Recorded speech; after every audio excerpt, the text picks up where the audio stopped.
Thank you very much, Chris.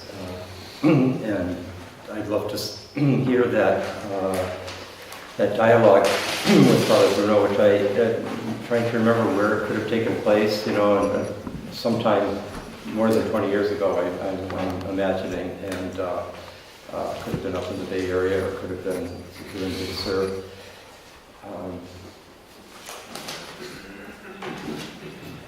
I'm a little intimidated by what I'd like to do today, a combination of honoring the vision of Bruno Barnhart, a man of such depth and clarity and wide horizons, vision. The way Beethoven lost his hearing and gained his unbelievable capacity to hear the most profound spiritual music, and the loss of the eye, the physical eye that Bruno went through, that in that mysterious way the divine works its wonders, opened up a vision that Bruno had, that in some ways I feel allowed him to carry an essence of the Christian mystery vividly as anybody I encountered. And it was a great privilege to have him in our lives, as I know you all know. And in the way life works, its artistry, the way he and I met is we've been living within such a short distance from each other for more than 7 years. There's not a lot of people in Big Sur who live here all the time, and there's basically two very different communities, pretty close to each other, the Esalen community and the Immaculate Heart Hermitage. And we were kind of in different universes, not to put too fine a point on it. Even though both were deeply, sincerely, courageously engaged with the same mysteries and challenges, and but in different ways, and drawing on different traditions, absolute phantasmagoria of traditions, but taken very seriously at Esalen. But then one day, my father came to visit. I was the eldest of 8 children in a devout Catholic family. As I was saying to John last night, my dad would have become a Jesuit and my mom would have become an IHM nun had they not met each other and had a different spiritual and life path to take, and we children came out of that. I had been educated by IHM nuns and Jesuit priests right up until 1968, and then going into the wide world of Harvard first for my undergraduate years. I was probably one of the few people there whose mother was deeply disappointed that I got into Harvard and went to Harvard. And of course, then going on to Esalen was pretty much praying for my soul. It was not almost in the cards anymore for her.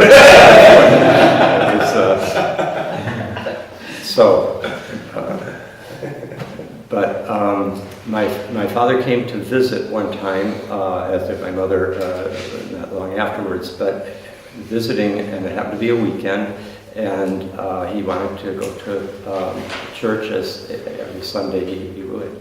And we looked up to see where the closest mass was, and it was up here. So we came up, I called up and it was at 11 o'clock on a Sunday, 1982. And Father Bruno gave the sermon that day, and the sermon was such that afterwards my dad, as we're walking out of the church, said, "You sure you guys haven't been talking to each other?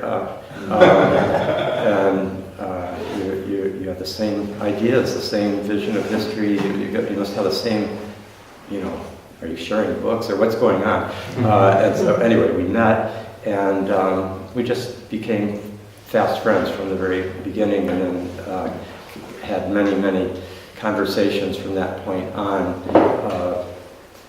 At that point, there weren't that many other people here at the Hermitage with whom apparently Bruno felt he could speak with about these things that were so important to him.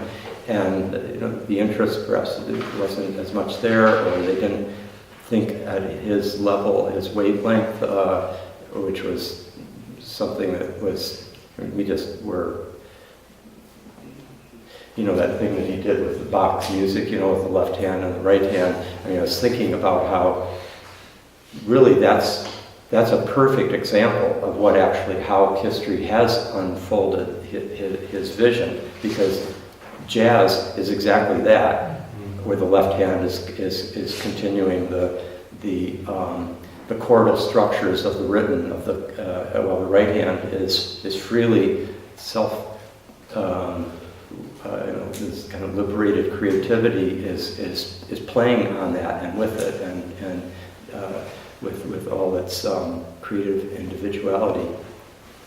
And anyway, our conversations were of that sort, but there was just such commonality, so that I had been writing Passion of the Western Mind at that point, and he became, of the maybe 10, 15 readers that I had during those years of tracking chapter by chapter as I was finishing it, he was the closest reader of that book, page by page, and his imprint is deep in there. I read the other day, after the book came out, the Graduate Theological Union in Berkeley, the Dominican School of Philosophy and Theology, the head of it called me up out of the blue. The book I didn't know had been distributed yet, but he had ordered it right away, and then had already read it twice when he called me that August, and he said, "We want to have you be our commencement speaker next May." And I just thought, I'm just a kind of a hippie out here in the Big Sur woods writing this, and you'll undoubtedly find a more appropriate commencement speaker between now and next May. So let me accept in principle, but I really want you to feel free to invite someone else as the time gets closer. And he said, that's not going to happen. And so I gave a talk there for the commencement address, and then I read it the other day for the first time in some years, and I have to say I feel the depth of Bruno's presence. I'll just read you the very final paragraph of this address. It wasn't a long one. I had been told beforehand by the president of the school that, in his experience, that the shorter that the commencement address was, the longer the applause. So let me just pull this up here, because I know I did bring it. And this is all by way of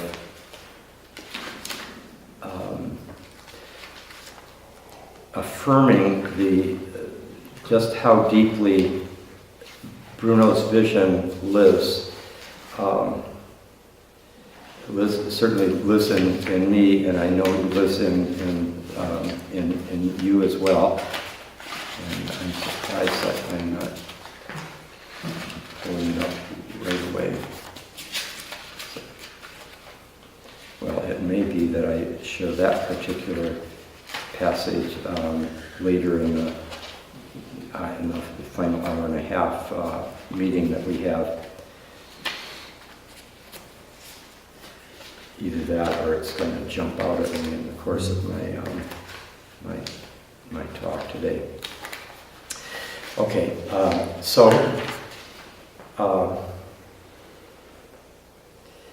where we found our deep spiritual vision was in the sense that history itself was a vast, inconceivably profound spiritual drama, that it was an unfolding narrative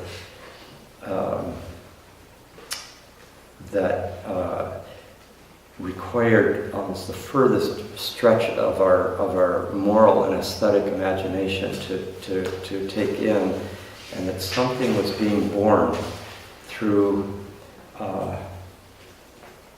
this unfolding drama of history, and through the traumas and darkness and suffering of our times.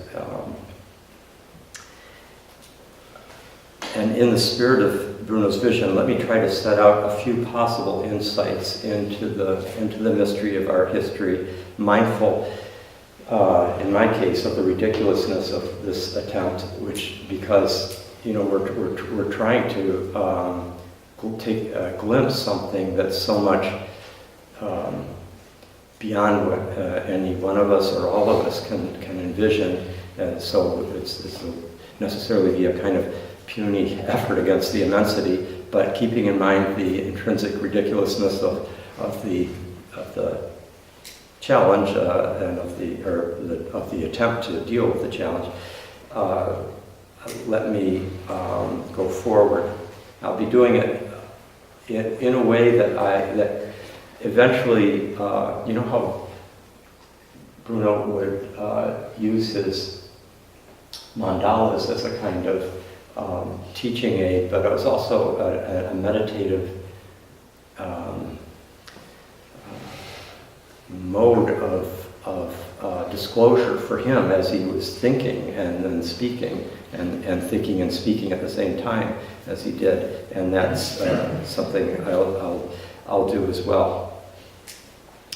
I'll start with that. I think I have the title of the talk, our postmodern age as an incarnational moment, and I'm using that term postmodern in a very in the broadest possible sense.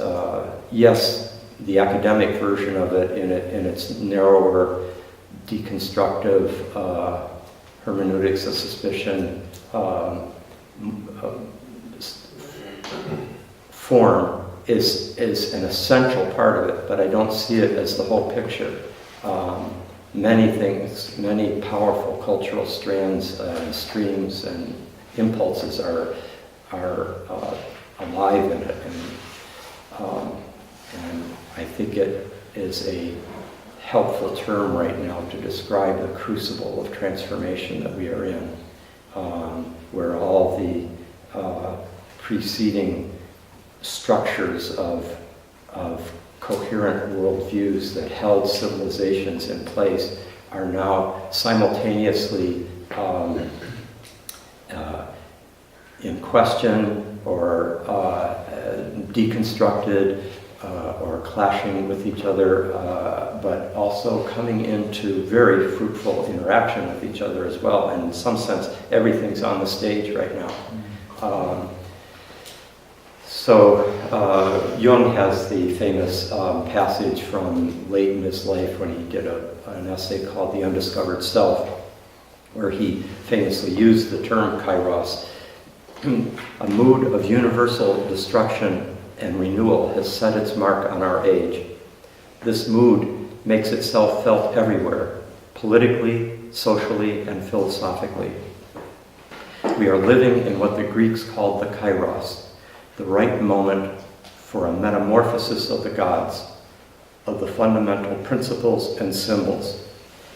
This peculiarity of our time, which is certainly not of our conscious choosing, is the expression of the unconscious human within us who is changing.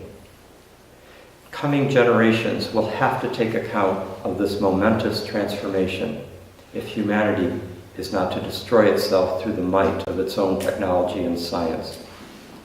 So much is at stake, and so much depends on the psychological constitution of the modern human. So that was 1956 in The Undiscovered Self. So let's look at, as we try to understand our contemporary spiritual and existential condition as a species, as a civilization, the future of Christianity is intertwined now in ways that the imagination could hardly have guessed a few generations ago. It's intertwined with the ecological, biological, geological,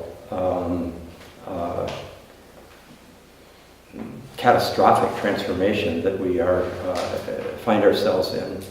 And Christianity, in a strange way, has played a role in constellating that.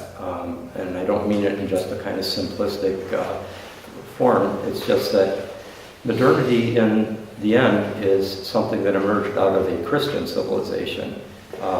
It could only have emerged out of a Christian civilization, and a very complex Christianity that draws on Greece and Rome and the European peoples that propelled its impact into the world, etc. But Christianity is crucial in bringing forth modernity in all its glory and light and brilliant dynamism, as Bruno would love to recognize, and at the same time in all its shadow and grievous responsibilities for so much that we find before us today as moral and existential challenges. So let's look at what Bella would call some of the massive facts of the history of human consciousness, religious evolution, cultural symbol systems. And one of them would certainly be the fact that there has been, with the emergence of the modern worldview, the modern self, there is a very distinct sense of there being a separate, sovereign, autonomous subject in a world from which, in an objective world or an objectified world, that it is different from in nature, separate from, and in some sense superior to. And that this is in radical contrast with virtually all non-modern societies, but let's particularly draw the comparison with the worldviews of indigenous and tribal societies going back for millennia, countless millennia. Bella would call the tribal cultural mode. And let me draw these lines here to represent where spirit and soul and conscious intelligence and the capacity for meaning and purpose and value live. As you can see, the self in the primal context is embedded permeably within an anima mundi, basically. It's a state of participation mystique in which there is the interior of the human being flows into the is continuous with the interior of nature and of the cosmos. And in ritual states, the human being can experience the divine entering into her or him, and at the same time can experience entering into the consciousness of a mountain or of a lion, or the movements of birds and of the sun and the moon have meaning, they have significance. And when a child is born at the same time as two eagles are flying overhead, that's experienced as significant, because the nature speaks a symbolic language that can be comprehended by the human being, and the synchronistic event is seen as a communication between subjects. The agency and the capacity to carry meaning and purpose is not located simply within inside the human cranium, but with the Cartesian self, to put a simple word on it, even though this is Descartes just articulated with an influential clarity what was clearly emerging in the consciousness of the early modern period. All ideas and thoughts and feelings are seen as being human, and if you think that the movements of the birds, or those two eagles going overhead, or that conjunction of Venus and the moon has any significance for you, then you are projecting human meaning onto the non-human world, and that's a basic epistemological error. It's a sign of inadequate critical self-awareness, and you are, if you do a lot of that, you might be recommended for medication. With delusions of self-reference and so forth. So, and then this is also a relationship between the self and the larger community.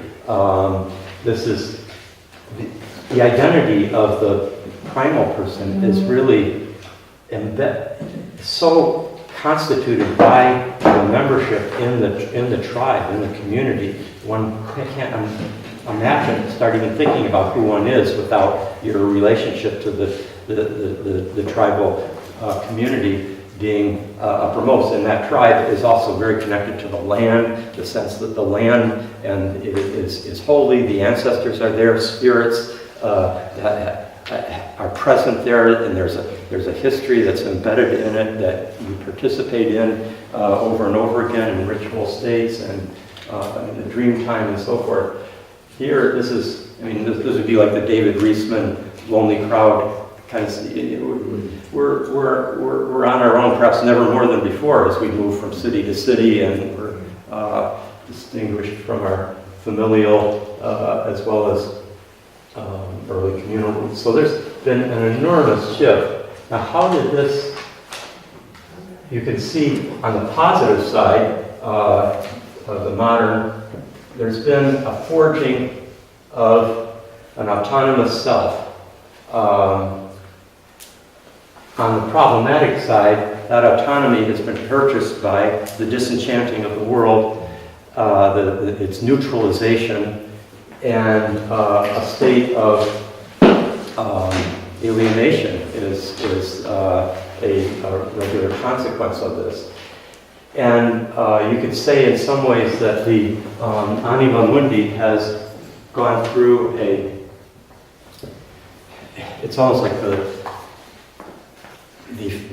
the forging of that self has acted like a kind of vacuum cleaner and sucked up all the meaning of the entire universe that used to be experienced as pervading the whole, and has taken it just inside oneself so that only the human being is carrying it. Now,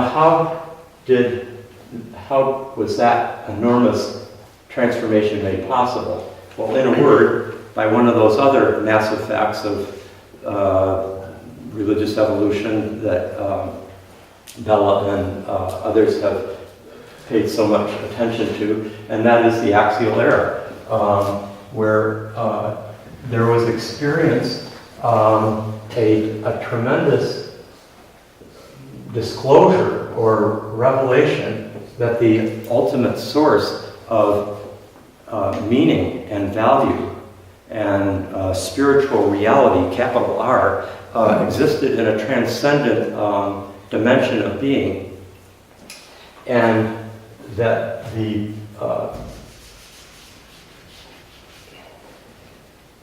this provided a locus for assessment of this world and of the human self, and also the social structures that had been sacralized as part of the pre-axial societies. Now one could critique those. And if I were to draw the immanent world here, what happens is, I have to do one quick little thing over here on the side. There's a big, between the axial and the primal, there's an enormous evolution that takes place, which comes out of the complexification and growth of societies, and this is the growth of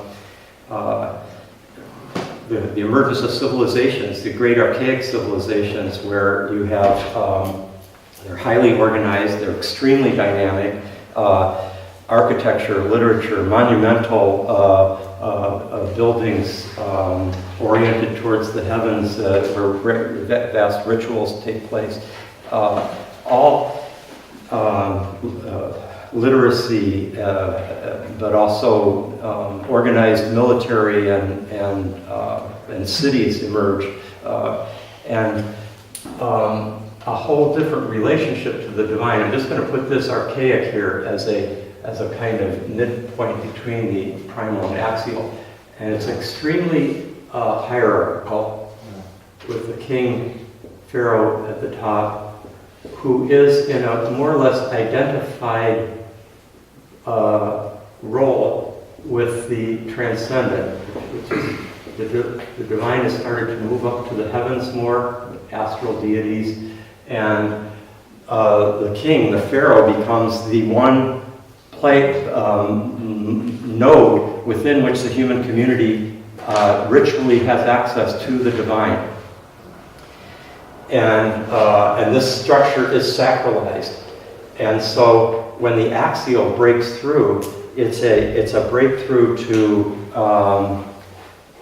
we see it with the Jewish prophets, we see it with the Greek philosophers, we see it with the Chinese sages, and in India with the mystics. To take Israel's case,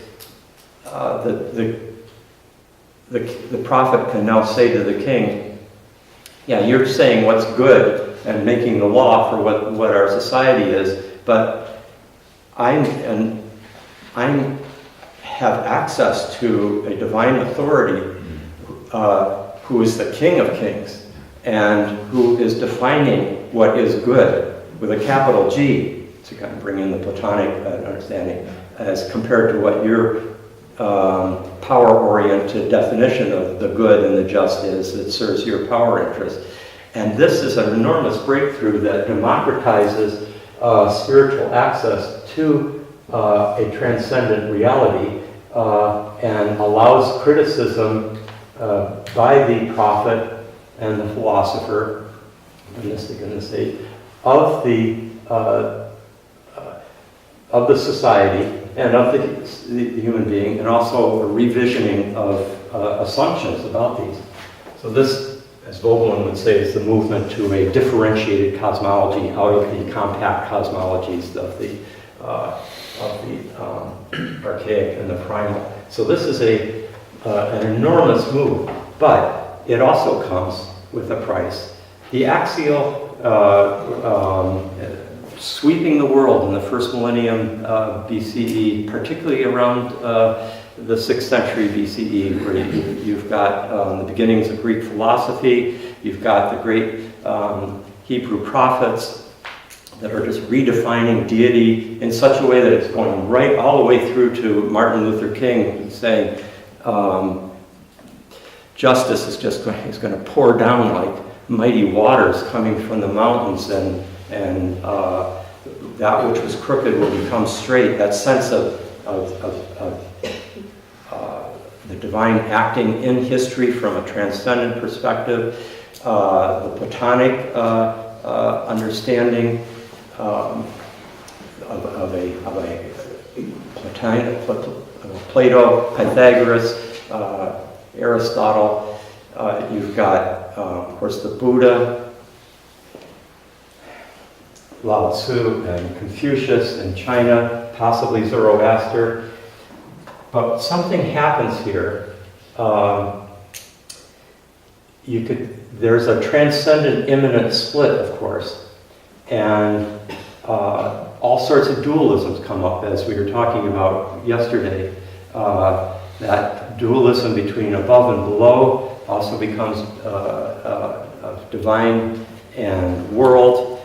God is separate from the creation from the world that He created. Notice that it's a He, of course, in the biblical tradition in general, and you have those sets of dualisms that were so potent and in some ways very fruitful, and in other ways morally and socially, politically so wounding and problematic and oppressive, of masculine and feminine being linked to spirit and matter, soul and body, the one and the many, good and evil. And so while there's so much that has driven our civilization that was so noble and liberating about this, there is also a tremendously oppressive shadow that was part of it that became clearer and clearer over time.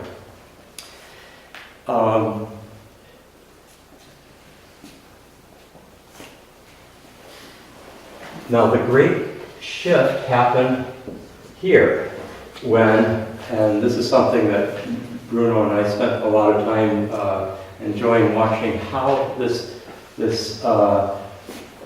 descent of the solar logos took place. That moment there where Michelangelo's touching, that God is creating Adam on the Sistine Chapel ceiling.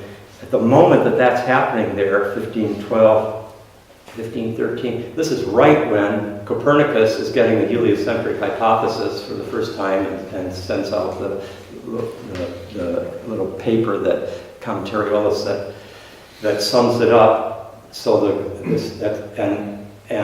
the great Renaissance painters and sculptors and artists like Leonardo and Michelangelo are incarnating, like they were called divine at the time, they're incarnating a poetic power that seemed to be more than human.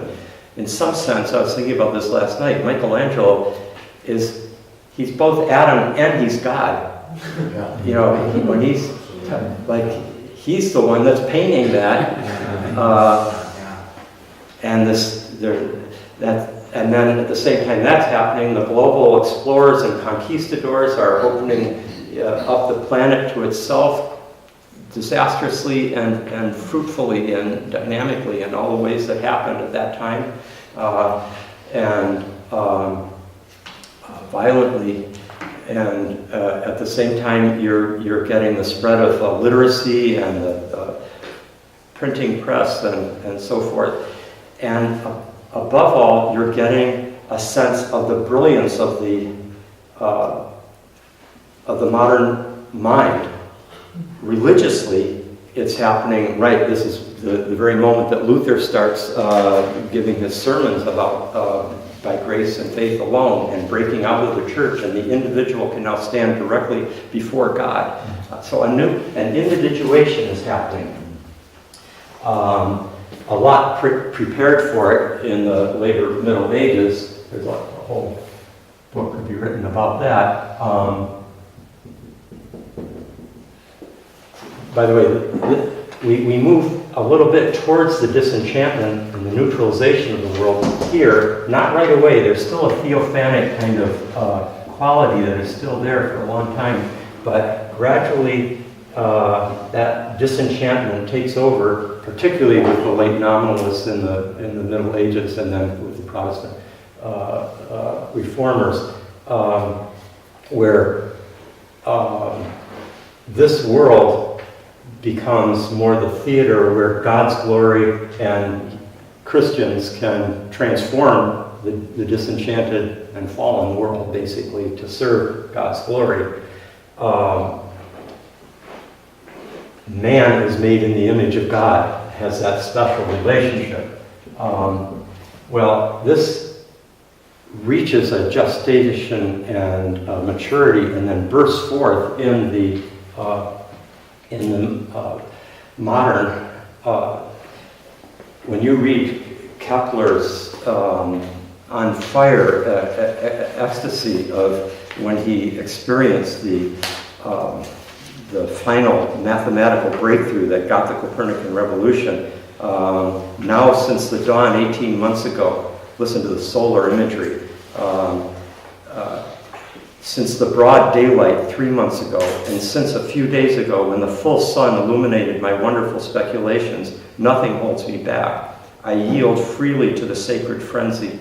I dare frankly to confess that I have stolen the golden vessels of the Egyptians to build a tabernacle for my God far from the bounds of Egypt. If you pardon me, I shall rejoice. If you reproach me, I shall endure. The die is cast, and I am writing the book, to be read either now or by posterity. It matters not. It can wait a century for a reader, as God himself has waited 6,000 years for a witness. He's on fire with the divine is, he is experiencing a state of divine afflatus,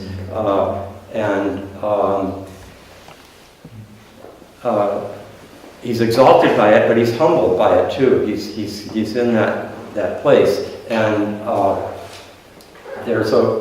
the Copernican revolution fascinated both Bruno and I. Have reams of notes that we shot back and forth to each other from our desks about the rich multivalence of the Copernican revolution, because everything leads to it in ways that I can't go into right now, from Plato's problem of the planets and scholasticism and everything right up to that moment, but then everything unfolds from it. We are still in the multi-dimensional Copernican revolution. Darwin, Freud, Kant's Copernican revolution. All of postmodernity is in some sense set in motion by that cosmic act of reflexivity that the Copernican decentering did. And on the one hand, this was experienced at the time as this tremendous affirmation of the human mind's capacity to see the cosmos as it really was. Every other society, every other religion, culture had been living in an illusion, a delusion of geocentric fantasy, and now we see what it really is, and this gave such a sense of intellectual superiority and was combined with a sense that we had, in some sense, broken out of the fall. You see it in that the state of fallen ignorance, of seeing through the glass darkly, had been suddenly removed. We are actually seeing this is the way the universe, instead of the approximations that the epicycles of Ptolemy had given us. So then when Alexander Pope sums up the Enlightenment and said, nature and nature's laws were hidden in light, nature and nature's laws were hidden in darkness. And then God said, let Newton be, and all was light.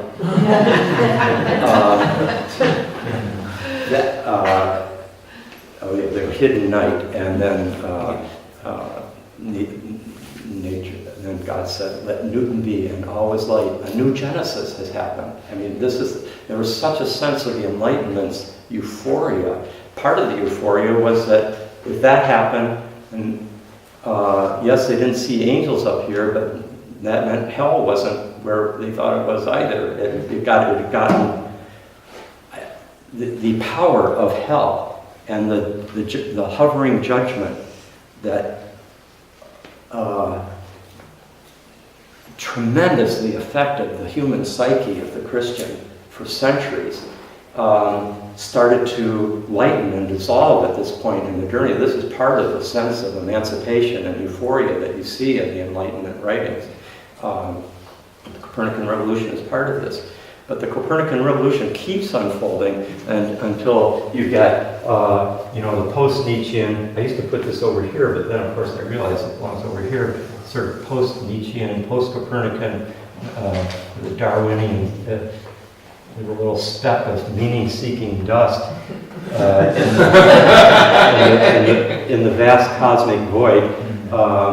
Calvin and Hobbes, one of Fr Bruno's enlightened philosophers, has a passage where Calvin says, looking up at the night sky in silence, and he said, "I'm significant," in big letters.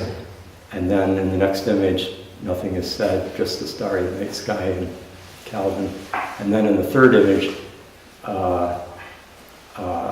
Calvin, with very tiny letters, said, "Screamed the dust speck." And that captures really the late modern, postmodern sense of being the isolated speck of dust in the vast cosmic void. And Pascal had already picked up on this potential back in the 1600s, and terrified before this eternal silence of these infinite spaces. But Nietzsche's the one that fully grasped what's happened, who gave us the sponge to wipe away the entire horizon of meaning that was holding our civilization. What have we done? Is there still any up or down? Is not night closing in on us? And I'm having to foreshorten a very complicated development, but I'm going to just call this the postmodern as a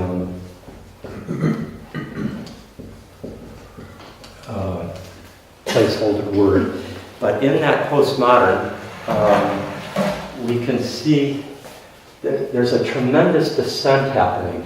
This whole thing is like a solar heroic development, a solar differentiation of the self, and being pulled as well by the ultimate subject, the ultimate self, the divine, and constellating of an autonomous self in modernity. And now it's having to descend as every sun descends. We have this sense that the sun always has to ascend only, but it's a descent too that is. And we are in a powerful, multi-dimensional moment, epoch of descent on every level. A descent into the deep psyche, a descent into deep space, a descent into our shadow, having to face our shadow as never before. The shadow of everything that's preceded, including, for example, the axial turn, which one can see it as just this unqualifiedly positive, benevolent, noble development. And it so much is that in a certain respect, but it's also, think of,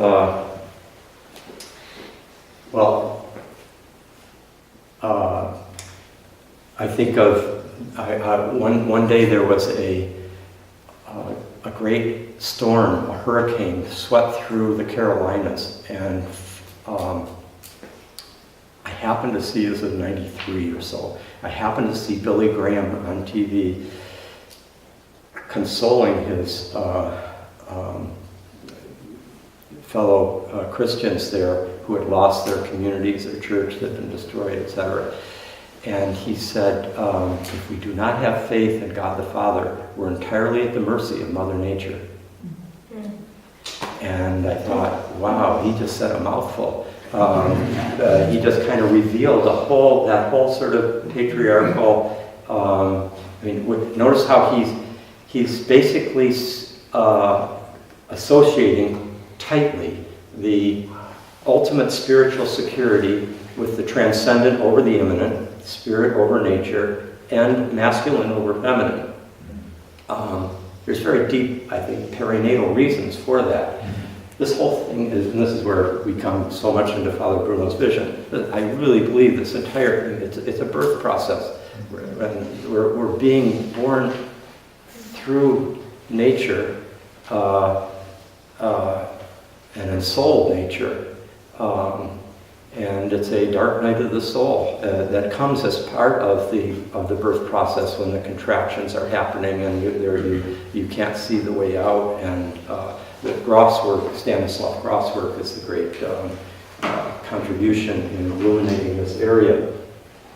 But everything, if you think about everything here that is happening in the postmodern, the move towards the pluralistic, the many, versus the one truth of the axial, it's the many, versus the certainty, that sense of tremendous confidence that the axial revelations gave each culture, each prophet, each philosopher, mystic, the sense of uncertainty, of indeterminacy that so pervades our era.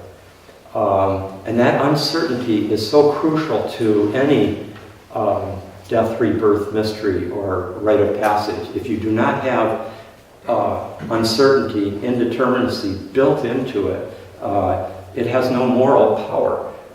You can't have a pretend near-death experience and then have that be morally transformational. There's nothing like a near-death experience to completely reconfigure our moral values.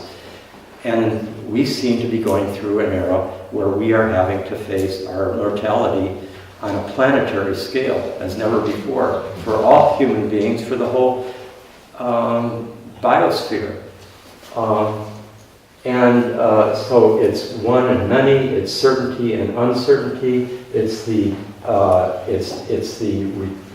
tremendous emergence of the feminine in many forms, and I won't complexify that if there were time, so we don't literalize feminine woman.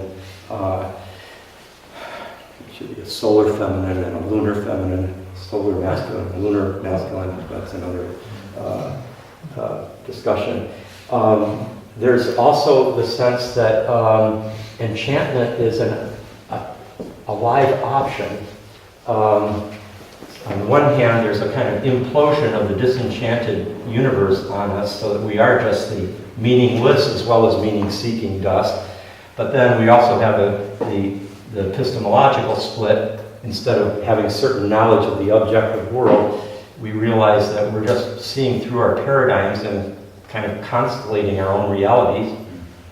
So that can create another kind of prison. But then we start getting the insight that we're in a participatory universe where the assumptions and beliefs that we cultivate, the worldviews that we cultivate inside ourselves are, in some sense, moral and intellectual and imaginative choices that help constellate the world that can emerge. And so the enchantment and the spiritual dimension is like a live option, but there's an overall uncertainty over our era that pervades it as well. And what we're seeing is a movement of where agency is. It used to be in all of nature and soul, the land, the ancestors, the spirits, the human, the animals. Then the ultimate agency was God, or the good, or Brahman. And then the modern self, the Homo sapiens in the modern form, especially European intellectual, rational egos and subjects, to put this. And now where is agency? It's just being recognized, it's the recognition of agency in animals, for example, in plants, in many beings, in the cosmos itself. I see this as a crucible of transformation that we are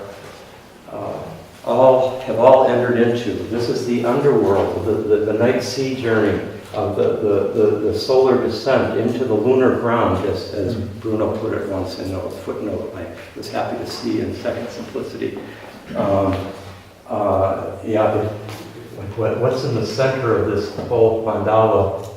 It's the sun and the moon, in many ways. I remember Nietzsche's, the world is deep, deeper than day can comprehend, because the world is day and night, and the moon is the ruler of the night. And while the sun has that one very bright light that shines so clearly, but it's one light, and it blocks out everything else. The monotheistic, heroic Cartesian self, the light of reason, the enlightenment, our rational civilization, going all the way back to Akhenaten, in terms of our solar-dominated civilization, right up through the Enlightenment and the Copernican revolution as the great cosmic ratification, and we became a heliocentric self. That's why we didn't get decentered by it as much as, the modern scientist does not sound particularly decentered while he's talking to all these primal peoples were, living in this illusion that they were the center of the universe. We're way past that. But why is it that indigenous cultures are seemingly much less anthropocentric than modern culture? Yet we are heliocentric and not geocentric. Well, it's because we identified with the sun. The bright light of human reason, that we remained centered. We rose above nature, rose above our bodies, rose above the earth, and with the light of reason could shine its light and maintain our center no matter where we were. And so the big, I think, moral crux of this is that we went from being the identifying with the solar logos to identifying as the solar logos. Mm-hmm. And we became the summum bonum, and that was the crucial inflation. And every hubris like that has to fall.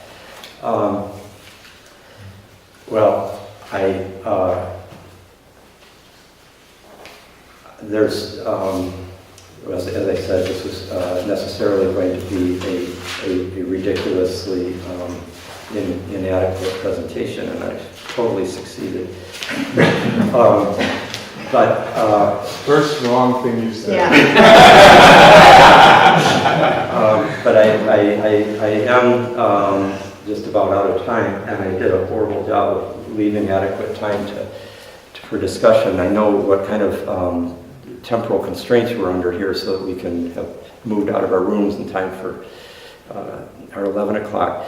But those of you who've been in this room and watched Father Bruno with his great mandalas here many times, and how he just is a genius with it. And I never, I always found them just so enlightening, but I was not ever kind of vivified by my own creativity. And I've been working for years with the primal and the modern and the axial and getting this, and I always had this postmodern over here, and then suddenly I realized, this belongs over here, and then suddenly the whole thing, and why we're in some ways closer now to we're in connection with this primal in a new way, but that autonomous, generative, abiding self has been constellated painstakingly, painfully by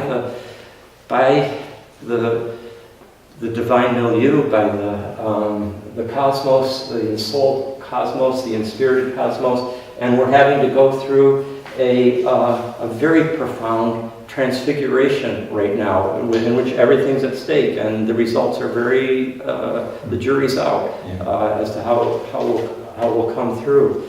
But it is a vast and noble drama that we're participating in, and it's such an important one that we're in. Okay, thank you very much.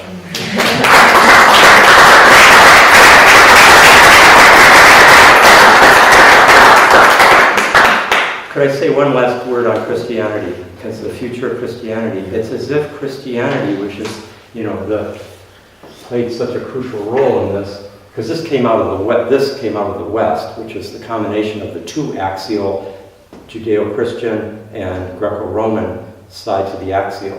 And through the European side of it, Latin Christendom, that's what brought forth this for many, many reasons. And now the whole world was participating in what resulted from that. And my sense is that Christianity itself is having to, like its founder, go through a dying and go through facing its shadows. Never before, as all the Abrahamic religions are having to face their shadows, but the Catholic Church so deeply has had to. And isn't that possible? That it's like our Garden of Gethsemane moment as a religion, and there is a way in which Christianity may need to die in a certain way in order for its seed to flower into its fullest glory. Anyway, that's another. Yeah, absolutely.